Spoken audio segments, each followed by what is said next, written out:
ఏంటి బాగున్నారంతా? మీకు ఫ్రీడమ్ వచ్చింది, ముందు స్వాతంత్రం మీకు వచ్చింది, మాకు కాదు. మీ తర్వాత ప్రజలకి. Okay, good. మళ్ళీ ఢిల్లీకి వెళ్తున్నా ఈరోజు. వెళ్లే మునుపు మీ అందరితో మరీ మాట్లాడకుండా పోతే ప్రజలతో మాట్లాడలేం కదా. మీతో మాట్లాడితే ప్రజలతో మాట్లాడినట్టు. ఎలక్షన్ అవుతారు, నిన్నంత బిజీగా ఉన్నా కాబట్టి ఒక 2 నిమిషాలు మీకు చెప్పి తద్వారా ప్రజలకు చెప్పేద్దామన్న ఉద్దేశంతో ఈ కార్యక్రమానికి శ్రీకారం చుట్టాను. ముందు మీడియాకి, అదే మరి రాష్ట్ర ప్రజలందరికీ ధన్యవాదాలు. శిరస్సు వంచి నమస్కారాలు తెలియజేస్తున్నా. ఎందుకంటే నా సుదీర్ఘమైన రాజకీయ యాత్రలో ఈ 5 సంవత్సరాలు చూసిన ప్రభుత్వాన్ని నేను ఎప్పుడూ చూడలేదు.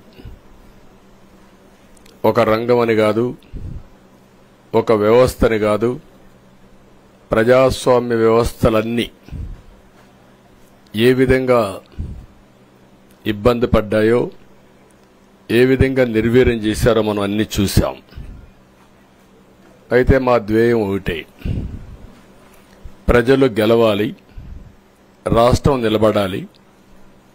దీనికోసం ఎన్ని త్యాగాలైనా సరే చేసి మళ్లీ భావి తరాల భవిష్యత్తు కోసం ముందుకు పోవాలని చెప్పి వెళ్ళాం. నేను చాలా ఎన్నికలు చూశాం. 10వ ఎన్నిక నిన్న. అంటే ఇన్ని ఎన్నికలు చూసినా, అంటే ఎన్నికలు చూడడమే కాకుండా ఈ ఎన్నికలన్నీ at the helm of affairs ఉండి ఎప్పటికప్పుడు సమీక్షలు గాని ఇవన్నీ నిర్వహించడం కూడా చేశాం. రాజకీయాల్లో ఒడికిదుడుకులు సాధారణంగా ఉంటాయి. ఎవరు శాశ్వతం కాదు. దేశం శాశ్వతం, ప్రజాస్వామ్యం శాశ్వతం, రాజకీయ పార్టీలు శాశ్వతం, అధికారం అశాశ్వతం. రాజకీయ పార్టీలు కూడా సక్రమంగా ఉంటే మళ్లీ ప్రజలు ఆదరిస్తారు. లేకపోతే రాజకీయ పార్టీలు కూడా చాలా పార్టీలు కనుమరుగైపోయినాయి. వ్యక్తులు కనుమరుగైపోయారు, రాజకీయ పార్టీలు కనుమరుగైపోతాయి. కానీ ఇంత హిస్టారికల్ ఎలక్షన్ నేను ఎప్పుడు చూడలా. నా జీవితంలో చాలా ఎలక్షన్స్ ఫేస్ చేసాం, కానీ వేవ్ కనపడేది, వ్యతిరేకత కనపడేది. కానీ ఈ ఎలక్షన్లో ఎక్కడో అమెరికాలో ఉండే వ్యక్తి ఒక 5 లక్షలు 10 లక్షలు ఖర్చు పెట్టుకొని నేను రావాలి, ఓటేయాలి, రాష్ట్రం నిలబడాలి, ప్రజలు గెలవాలి అనే ఆవేదనతో వచ్చారు. ఎక్కడో పక్క రాష్ట్రాల్లో ఎక్కడో కడుపు నిండడం కోసం కూలి పనులకైనటువంటి వ్యక్తులు, పాచి పనులు చేసుకునే వ్యక్తులు సొంత డబ్బులు పెట్టుకొని నేరుగా ఇక్కడ రైల్వే స్టేషన్లో చూస్తే, బస్టాండ్లో చూస్తే భోజనం కూడా ప్యాక్ చేసుకొని తీసుకొచ్చి ఇక్కడ భోంచేసి ఓటేసే పరిస్థితికి వచ్చారు. ఈ కమిట్మెంట్ ని ఏ విధంగా వర్ణించాలో నాకైతే అర్థం కాదు. ఏ విధంగా వాళ్ళని అభినందించాలో కూడా అర్థం కాని పరిస్థితి. అనేక ఎన్నికల్లో అనేక అనుభూతులు చూశాం. కానీ మేము అన్ని ఎన్నికల కంటే ఇది ఒక తెలుగుదేశం పార్టీ చరిత్రలో, ఆంధ్రప్రదేశ్ రాష్ట్ర ప్రజల చరిత్రలో సువర్ణాక్షరాలతో లిఖించదగ్గ ఎన్నిక. ఇది ఒక హిస్టారికల్ ఎన్నిక. ఆగస్టు క్రైసిస్ తర్వాత, ఎన్టీ రామారావు గారు పార్టీ పెట్టిన తర్వాత 83లో మేము గెలిచాం. అప్పుడు 200 సీట్లు వచ్చాయి. కొత్తగా పార్టీ పెడతానే ఎన్నికలకు వెళ్లి 9 నెలలు అధికారంలోకి వస్తే 200 సీట్లు వచ్చాయి. 94లో మీరు ఒక్కసారి చూస్తే ప్రజా వ్యతిరేకం వల్ల 3 ముఖ్యమంత్రులు మారడం వల్ల ఆ రోజు మీరు ఎన్నికలు చూస్తే దగ్గర అపోజిషన్ పార్టీకి రిక్వైర్డ్ నెంబర్, అంటే అపోజిషన్ లీడర్గా వచ్చే స్టేటస్ రాకుండా వచ్చాయి. అవన్నిటిని వర్పించే విధంగా ఈసారి ఊహించని విధంగా వచ్చింది.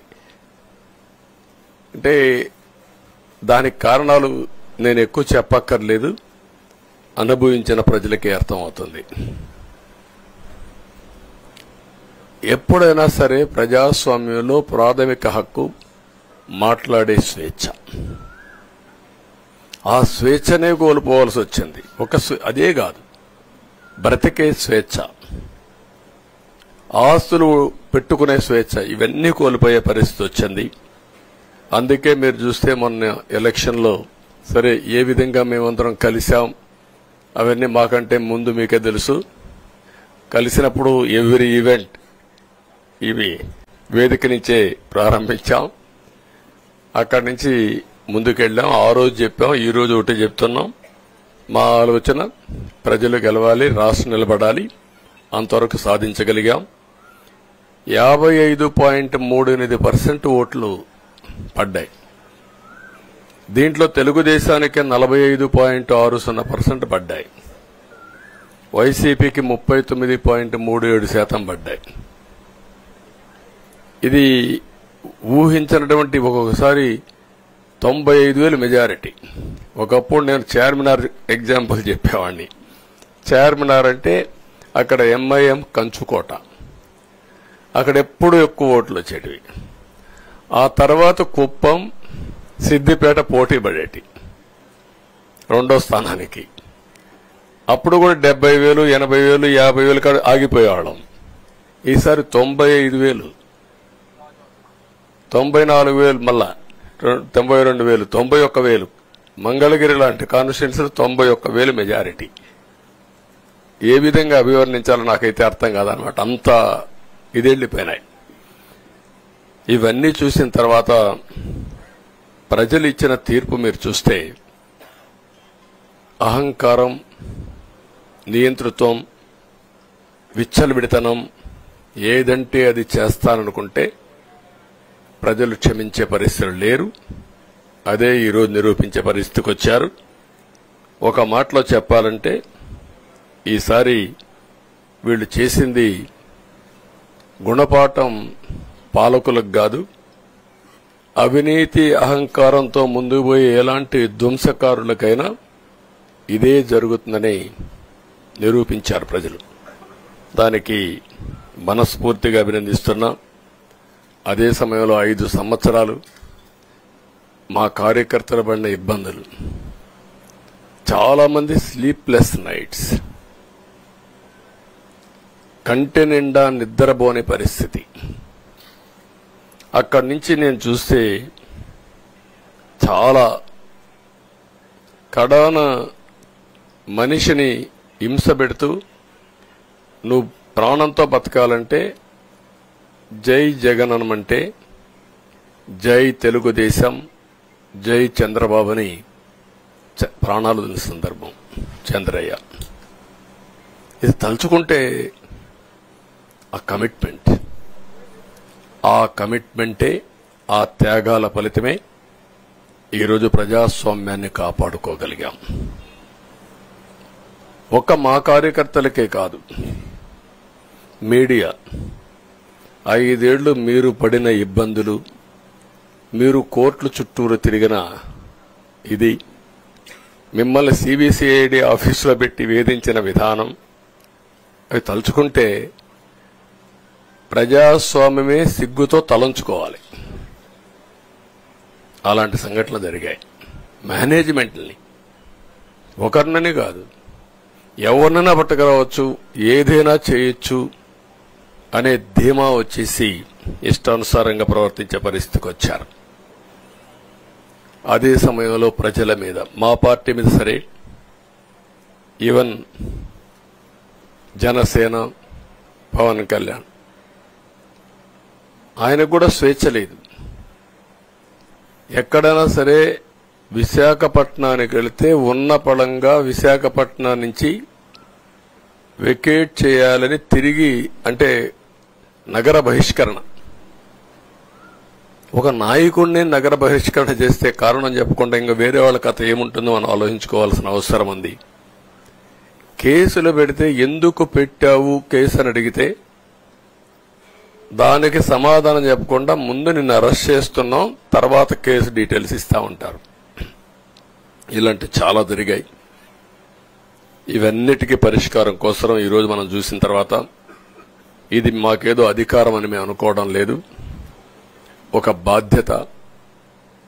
మేము పాలకులమే కాదు సేవకులం అని చెప్పే నినాదానికి శ్రీకారం చుట్టారు. ఇవన్నీ గుర్తుపెట్టుకొని పనిచేస్తాం. నేను చాలా స్పష్టంగా సూపర్ 6 ఇచ్చాం. అదే మాదిరిగా ప్రజాగళం ఎన్నికల మేనిఫెస్టో ఇచ్చాం. ఇవన్నీ కూడా ప్రజల్లోకి బాగా వెళ్ళాయి. ఒక హోప్ క్రియేట్ అయింది. ఇవన్నిటి ఫలితాలే నిన్నొచ్చాయి. అదే మాదిరిగా మేము ఇక్కడ మీరు చూస్తే ఒక పక్క తెలుగుదేశం పార్టీ మొట్టమొదటిసారిగా పవన్ కళ్యాణ్ గారు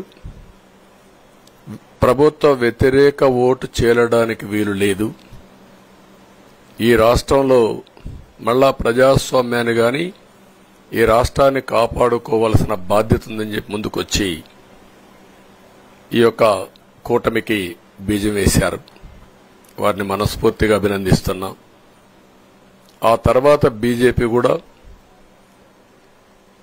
ఈ కూటమిలో భాగస్వాములయ్యి ముగ్గురం కూడా మీరు ఒక్కసారి ఆలోచిస్తే ఒకరు ఎక్కువ ఒకరు తక్కువ కాకుండా ముగ్గురం కలిసి పనిచేశాం.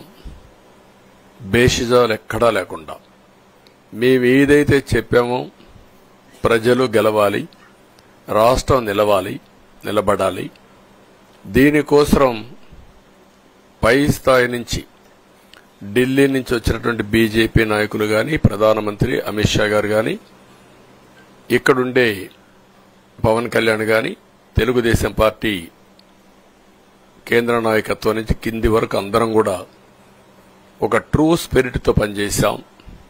175 అసెంబ్లీలు, 25 అసెంబ్లీలు అన్ని పార్టీలకు సంబంధించిన సీట్లుగా ఎన్డీఏలో భాగస్వాములుగా ఒక బాధ్యతతో ముందుకు పోయాం.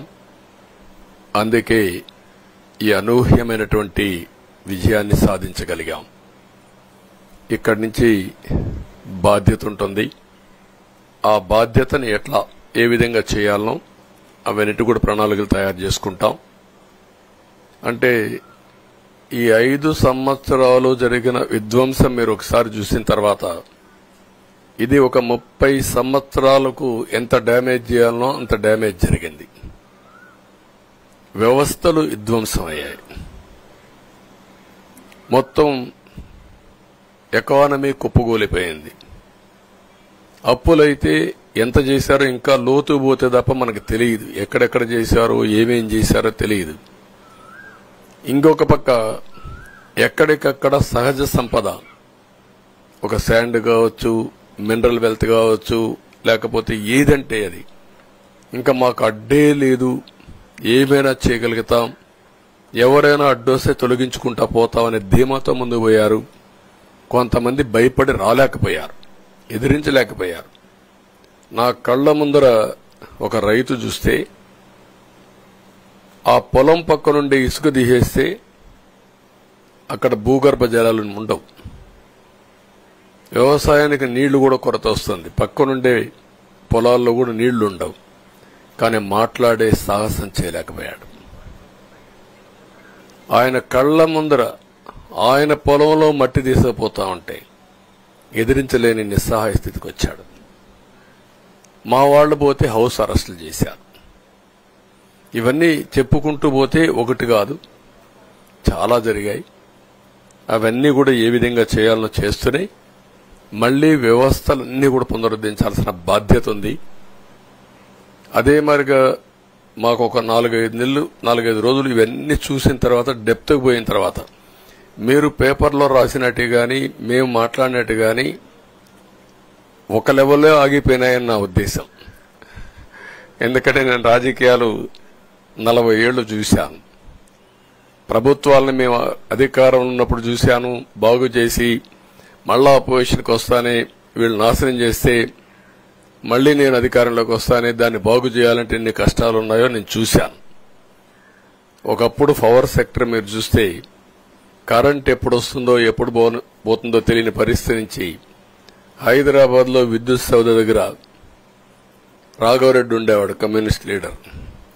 నల్గొండ నుంచి రైతులు తీసుకొచ్చి సమ్మర్ వస్తే అసెంబ్లీ ఏప్రిల్లో ఉంటే గొడవలు. సగం టైం మేము కరెంటు కొరతపైనే చర్చించేవాళ్ళం. That were the days. అలాంటిది నేను 1999 నుంచి పవర్ సెక్టర్ రిఫార్మ్స్ తీసుకొచ్చి 2004కి సర్ప్లస్ బాధ్యతతో క్వాలిటీ పవర్ ఇవ్వడం మొదలుపెట్టాం. 2014కు మళ్లీ 22 మిలియన్ యూనిట్లు ఆంధ్రప్రదేశ్లో కొరత కరెంటు. వ్యవస్థలన్నీ నిర్వీర్యం అయిపోయినాయి. తర్వాత మళ్లీ సెట్ చేసి 2 నెలలు 3 నెలలు కరెంటు కొరత లేకుండా చేసి వ్యవస్థలన్నీ పటిష్టంగా చేసి సోలార్ విండ్ తీసుకొచ్చి కాస్ట్ తగ్గిస్తే ఇప్పుడు మీరు చూశారు ఎంత పవర్ ఛార్జెస్ పెంచారు. 9 సార్లు పెంచారు. ఎందుకు పెంచారో నోబడీ నోస్. దానికి రీజనే లేదు.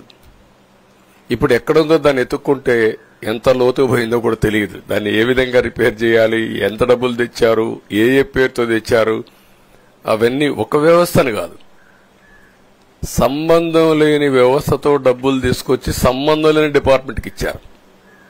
ఇలాంటి చాలా ఉన్నాయి. అవన్నీ ఇన్ కోర్స్ ఆఫ్ టైం మీకు కూడా చెప్తాం.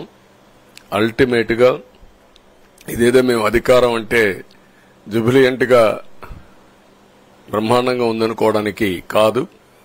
ఒక బాధ్యతతో మా మీద ఎంత నమ్మకం పెట్టుకున్నారో ఈ ప్రజల్ని మళ్లీ ఒక దారి చూపించే మార్గం మేము చూపిస్తాం. ఇంకొక పక్కన మీరు ఒకసారి ఆలోచిస్తే ఇదే అసెంబ్లీలో నాకు, మా కుటుంబానికి, మా మిస్సెస్కి జరిగినటువంటి అవమానానికి నా జీవితంలో ఎప్పుడూ బాధపడలా. నా మీద బాంబులతో దాడి చేసినప్పుడు కూడా వీరోచితంగా ఎదుర్కొన్నా. 2003 సెప్టెంబర్, అక్టోబర్ నాకు ఇప్పటికి కూడా జ్ఞాపకం. ఆ రోజు నా మీద బాంబులు చేసినప్పుడు చాలా ఒక పానిక్ రియాక్షన్లో కూడా నేను భయపడలేదు. అలాంటి వ్యక్తిని మీరు చూస్తే అది ఆ సంఘటన చూసిన తర్వాత ఇలాంటి కౌరవ సభలో ఉండడం కరెక్ట్ కాదని అసెంబ్లీలో చెప్పి దానికి కూడా మైక్ ఇవ్వకపోతే చెప్పేసి బయట వచ్చి ప్రెస్ కాన్ఫరెన్స్ చెప్పి అనౌన్స్ చేశాను. మళ్లీ క్షేత్రస్థాయిలో గెలిచి అసెంబ్లీని గౌరవ సభ చేసి అసెంబ్లీకి ఎంటర్ అవుతానని చెప్పాను. నేను ఏదైతే ఆ రోజు ఒక ప్రతిజ్ఞ చేశానో దాన్ని నిజం చేయడానికి ప్రజలు సహకరించారు. మామూలుగా సహకారం కాదది. నేను ఇన్ని సంవత్సరాలు చాలాసార్లు చాలా ఎలక్షన్లు గెలిచాం, కొన్ని ఎలక్షన్లో ఓడిపోయాం. ఎలక్షన్లో ఓడిపోయినప్పుడు నేను ఎప్పుడూ కుంగిపోలేదు. ఎలక్షన్లో గెలిచిన తర్వాత గంతులేయలేదు.